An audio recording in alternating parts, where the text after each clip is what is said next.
So thanks for the nice introduction.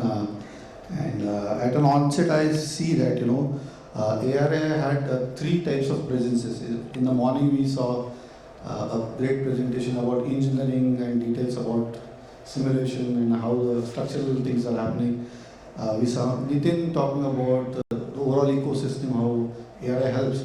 Now we have with us, somebody who is sitting on the helm of electric vehicle as the decision maker, Anand Deshpande, who has been in the industry for more than 20 plus years, been passionate about vehicles as such, and electric vehicle becomes his main portfolio. So great opportunity for all of us to really interact and get what maximum we can get in 20 minutes that we have. So great. Let me start with this perspective that adoption, as we saw, is going on. It is at a place, maybe at a pace that is not as fast or maybe a little bit slower than what is expected. And then this regulatory body like ARAI plays some role from the government side as well as from the user side, from OEM side, tier 1 side also.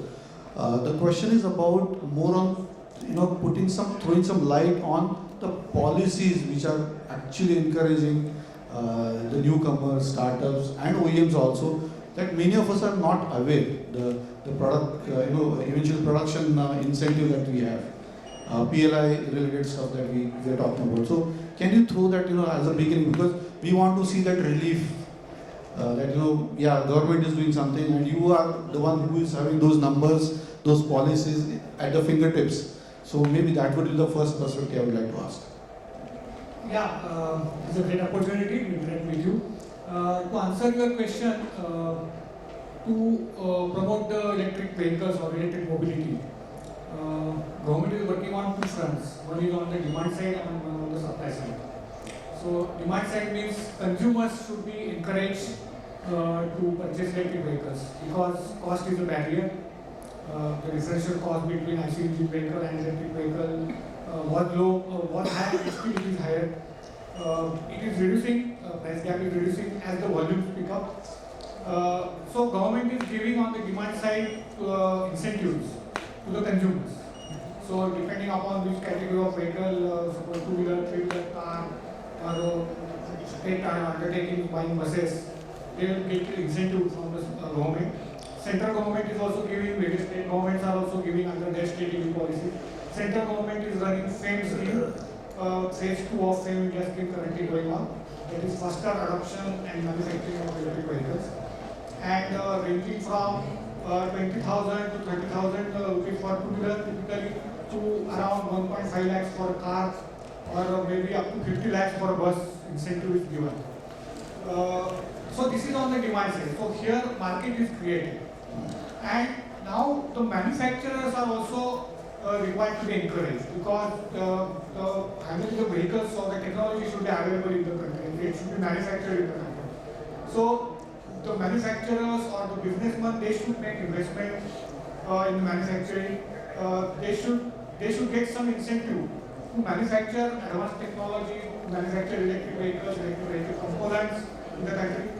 As we saw in the earlier presentation, if India wants to become a superpower, we are the major service power, but we have to focus on manufacturing sector also. Then we can become a superpower. So there is a PLI scheme, PLI auto scheme, that is production linked incentive scheme.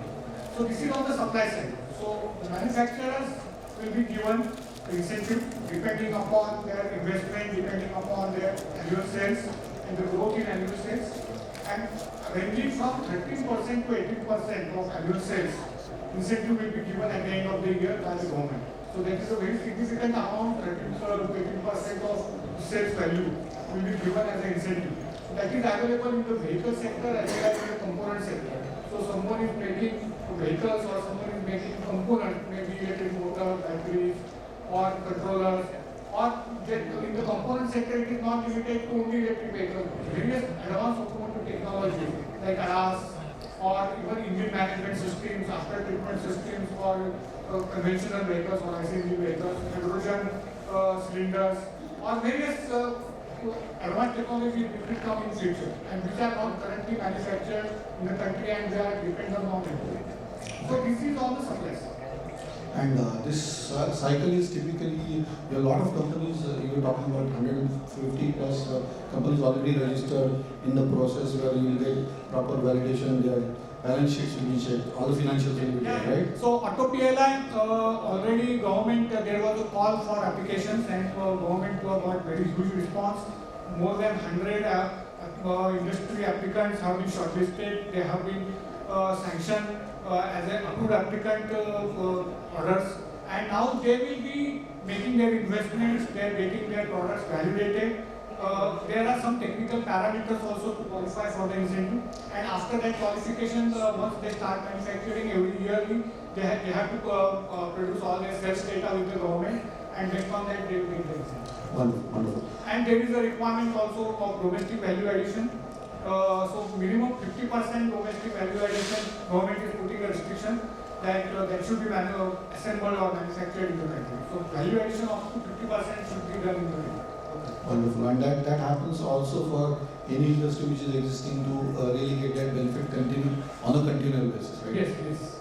Wonderful. Taking this further and citing that kind of issue that we had for two-wheelers with lower speed. Now I'm trying to highlight where the role of ARI as a policy maker, imposer comes into picture, and that was something that you had to step in. So what was that happened actually, and what was the guideline which was not followed in the two-wheeler space? In two-wheeler space, as you know, automotive segment is quite regulated. So we are having standards, regulation in place. Every product is approved product, and then it is allowed to be launched in the market. We have got once the vehicle is sold, it is registered by the RTO. Then the driver is required to have license to drive the vehicle. There should be insurance. But there is a certain provision in the Central Motor Vehicle Rules. Central Motor Vehicle Rules incidentally mandates all the regulations. So there is a provision to exempt two-wheelers from the requirements of approvals and registration. So that is called as low-speed electric two-wheeler. So if the speed of the vehicle is less than 25 kmph and motor power is less than 250 watts, it is exempted. But there were some malpractices in the field where the exemption approvals were granted for the low speed, but the speed and power was increased. So that's where we had to step in, we have to inform or tell government that these are the things happening, so some checks need to be put in place. Wonderful. And talking about auto sector has been in place where all these life cycle milestones are there. You start with concept design, you mature it, you do a prototype, and you have ARI has got its own V-shaped some development process, right? Which is in fact de facto standard, which is already exists. Maybe you can throw some light because it is something already existing. EV has to just make sure that they leverage it, right? So ARI, apart from certification or approvals, we work in additional two domains as Mr. Dhande, our marketing head, was mentioning. We work in technology development. We also undertake in-house development projects, which we consider as futuristic technology. We also do a lot of developmental testing or validation testing for the industry developed prototypes before the type approval or the homologation is done. So in the in-house technology development, we identify the future trends in which the technology will be required by the country, will be required by the industry. We work on those technologies, we develop prototypes, and at appropriate time we transfer the technology in the prototype form or in the technology know-how form, different forms, to the Indian industry so that they need not start from the scratch, they can jumpstart and they can further. We are not the manufacturer, so our product or the technology will be in the prototype stage or the know-how stage. That has to be subsequently developed into a finished product, a manufacturable product, and then it can be introduced into the market. Similarly, we work on the lot of validation testing. So if the industry is developing their own prototypes and they want to evaluate its readiness for the market because the road conditions, environmental conditions will be very tough. So they want to do that validation. So at our laboratories, we carry out that comprehensive validation, evaluation exercise. And during that process, lot of failures can be observed. Those failures are analyzed, inputs are given to the customers. Then they go back to their designs, they fix their designs, again come with improved designs. And so that this cycle is repeated, that V-shaped diagram of development cycle, till the product matures, and then it is fit for market introduction. Before that, the homologation also can be done, and then it is ready for the launch. And many are knowing about homologation, but at times it becomes a kind of a cryptic word. So typically homologation becomes, it is something which is ready to passing the norms for becoming roadworthy. Is that the meaning? Yeah, if the product development has gone through all this development cycle, it is defined, it is designed using very good quality systems and processes, then homologation actually is a bare minimum requirement for the performance, safety, and I think any product can meet those requirements. Super.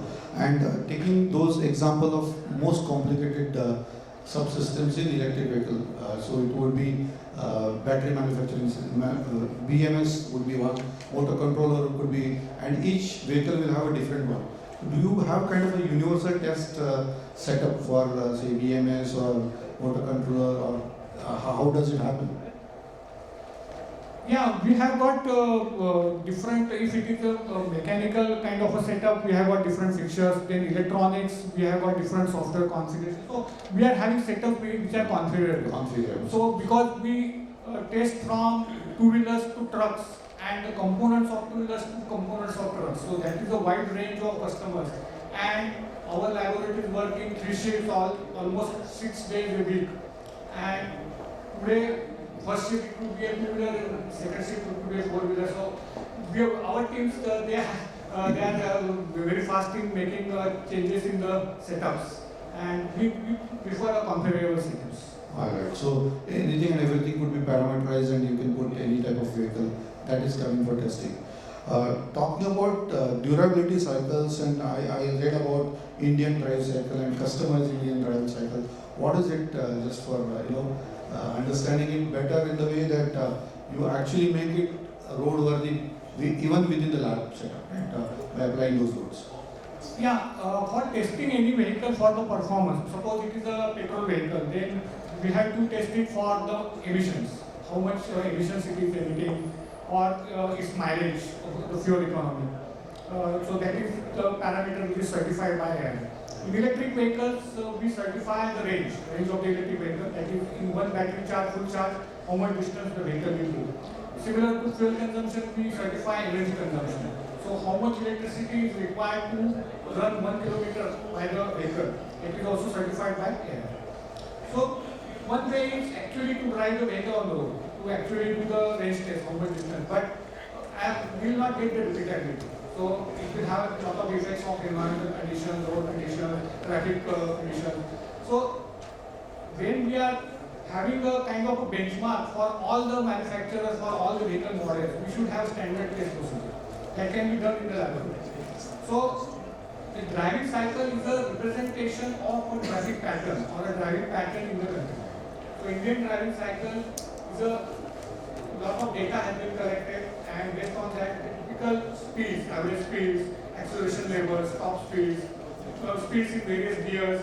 So that has been studied, and based on that, the driving cycle is prepared, and that driving cycle is simulated in the laboratory to test the vehicle. So under standard lab test conditions, environmental conditions, flat road conditions, air conditioning off condition, driving cycle test is carried out, and then the performance results. So those results are repeatable. Those are benchmark results for all the models, all the manufacturers. Those can be compared. I think that gives a very detailed insight about what all should be tested by even EVs, and it's not a shorter path. I had a question about entry barrier, or it is basically ensuring the longevity or safety for the OEMs. I believe you have already answered that question. Another question that was lingering in my and everybody's mind. Now we are seeing that Tata Mahindra are the ones who are making preparing four-wheeler electric vehicles.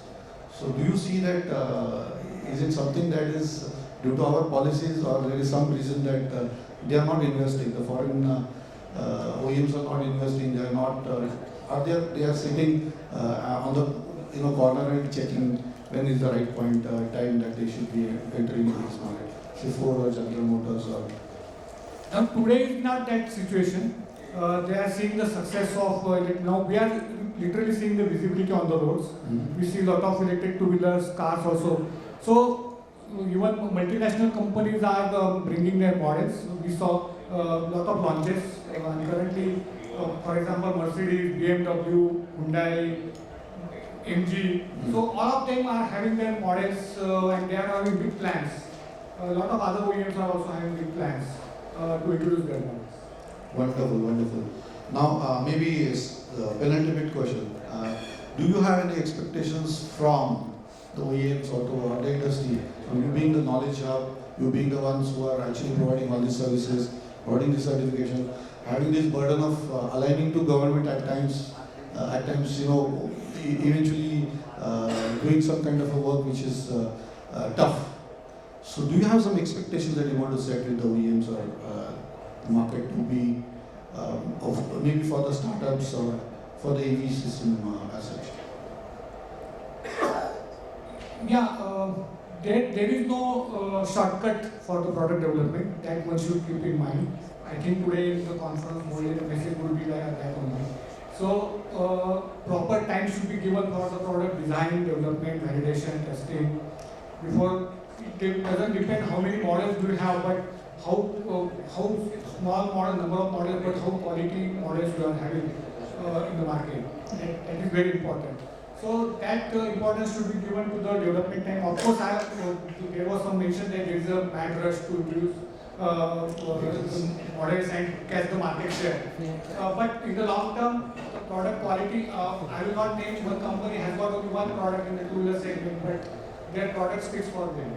So it is like that. Unnecessarily having 7 to 10 models, but having failures or problems is not good. And government has a lot of focus on domestic value addition. So localization is the key. The ecosystem should be developed in the country. So the component supplies. In 4 or 5 years back, there were concerns about what will happen to the IC engine component manufacturers. But now everybody is diversifying. Everybody has a diversification strategy, go venturing into motor manufacturing, control manufacturing, different parts of EV they are venturing into.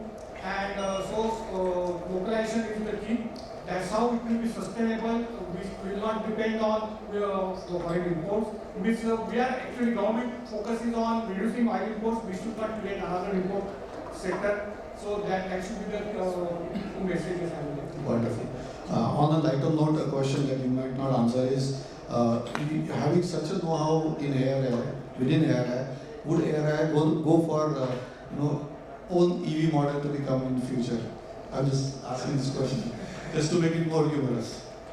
We are not the manufacturer, but we work on a lot of technology. Of course, we have work on individual technology. We have developed our own IAMS, our own EXL system. So we are actually we have developed our own chargers, fast chargers also. We have very fast charger we are working on. So those kind of technologies, per se, ARI will not bring our vehicle, but those technologies we will be happy if we see on the road.